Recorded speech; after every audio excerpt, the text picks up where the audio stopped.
One of the eccentric and mysterious billionaires of the 20th century is the American entrepreneur Howard Hughes. Some consider him a madman, others a genius. In addition to continuing his father's business, the businessman was into seemingly completely incompatible things: filmmaking, designing airplanes and golf, and in each of his hobbies he excelled. Mental problems.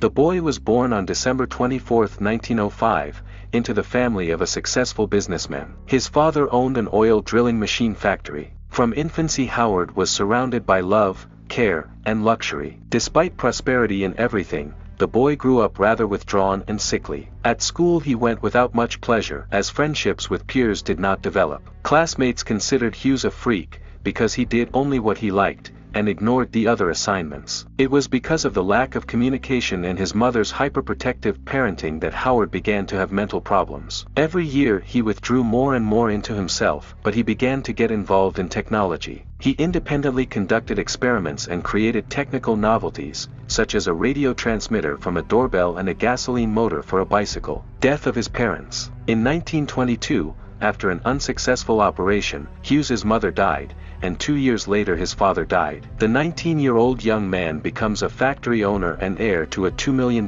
fortune. His uncle, Rupert Hughes, hopes that the boy will go to college, get an education, and only then start managing the factory, but in the meantime he will be appointed to the position of director. But his plans were not destined to come true, as Howard decides not to go anywhere and manage the production himself. Rupert decides to prove the inability of the young man to manage the factory due to his mental peculiarities, but his nephew, who has been playing golf for several years and is quite successful, makes friends with the judge and decides the matter in his favor. The only condition the court imposed was that he be required to have a college education. The young man promised to do this, but he never did, plunging himself into his work. And that was far from the only time Hughes did what he was interested in rather than what was necessary. All of the new manager's ideas were viewed by the board of directors with skepticism and rejected. Tired of struggling with the founders, Howard hires a talented financier, Noah Dietrich, who successfully manages the factory for 30 years. World fame. After 2 years of skillful management, the factory reaches a new level and brings in 3 times more income. Hughes moves to Los Angeles, where he begins to get involved in filmmaking. On the issue of filmmaking, he takes a radical approach and opens a small enterprise for the production of films. Then he himself writes scripts for films and spares no money to produce their ideas, scrupulously selecting actors. Howard becomes a nightmare for all directors because of his maniacal attention to detail. Every detail on the set, he personally controlled, trying to make everything perfect. Unprecedented popularity brings newly minted filmmaker movie about aircraft during the First World War, for the filming of which he bought 87 aircraft. During this period, the press is replete with information about the novels of Hughes, with many actresses, who after parting with a millionaire, detailing his phobias and inability to build relationships. After the resounding success of the movie Hell's Angels, the young entrepreneur begins to get involved in aircraft manufacturing and opens his own experimental company to produce aircraft, Hughes Aircraft. Each model he tests personally.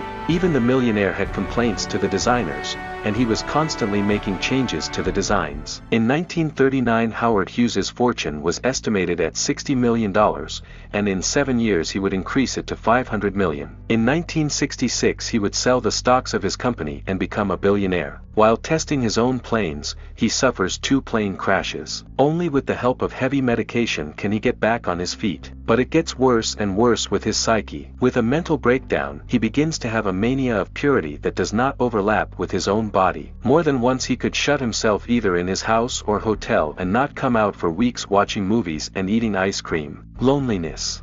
Howard constantly saw everything as a threat. He never socialized with other entrepreneurs, believing that they had made their fortune by dishonest means. As he grew older, he spent more and more time alone, could stay home for weeks at a time, and ran his businesses over the phone. This brave, mad and brilliant man practically withdrew into himself and began to use psychotropic substances. He let no one near him except 2 taciturn servants and demanded sterile cleanliness in his room. For nearly 20 years Hughes led a reclusive lifestyle and almost became insane. He moved to the Bahamas, where he stopped wearing clean clothes and washing. Because of the incessant pain, he goes on the strongest medications, which further affects Howard's mental state. He wouldn't let the doctors near him at all. He had a couple of Mormons under his command. When they realized that Hughes was on the brink, they took him to a clinic. But it was already too late. In April 1976, he would die. When they carried him out of the hotel room where he was staying, the bystanders saw him a dirty, overgrown, emaciated homeless man. At his height of 187 centimeters, he weighed 41 kilograms at the time of his death. Since no will had been made, his company was divided among more than 1,000 people. Such was the fate of an extraordinary man.